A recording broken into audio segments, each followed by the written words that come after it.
توماس توخيل مدرب بايرن ميونخ يفاجئ نجم الأهلي بهذا التصريح المثير. شاهد ماذا قال. ولكن في البداية صل على سيدنا محمد ولا تنسى الإعجاب بالفيديو والاشتراك في القناة حتى يصلك كل ما هو جديد وحصري. علق الألماني توماس توخيل مدرب فريق بايرن ميونخ الألماني وأدلى بتصريحات صحفية خاصة نقلتها الإذاعة الألمانية منذ قليل عندما سأله أحد الصحفيين عن حقيقة متابعته لنجم الأهلي محمد عبد المنعم.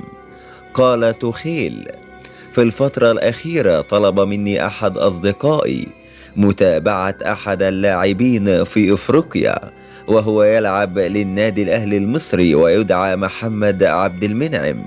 شاهدت بعض مقاطع الفيديو الخاصة باللاعب وبصراحة لفت انتباهي بشدة. هو مدافع عصري وعمره صغير ويمتلك إمكانيات كبيرة تساعده بأن يكون متواجد في أكبر الأندية في أوروبا. وأضاف توماس توخيل: بالفعل طلبت من أحد الزملاء في فريق عملي متابعة اللاعب جيدا لأنه ينقصه بعض الأشياء البسيطة إذا تم تطويرها في الأشهر القادمة.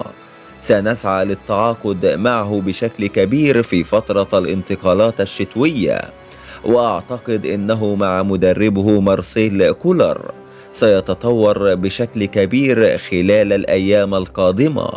أنا أعرف مارسيل كولر جيدا، هو أحد أكبر المدربين في أوروبا وهو يستطيع تطوير أداء لاعبيه بشكل مستمر، وهناك لاعبين آخرين تحت الملاحظة في إفريقيا ولكن سنفصح عنهم في لقاءات أخرى.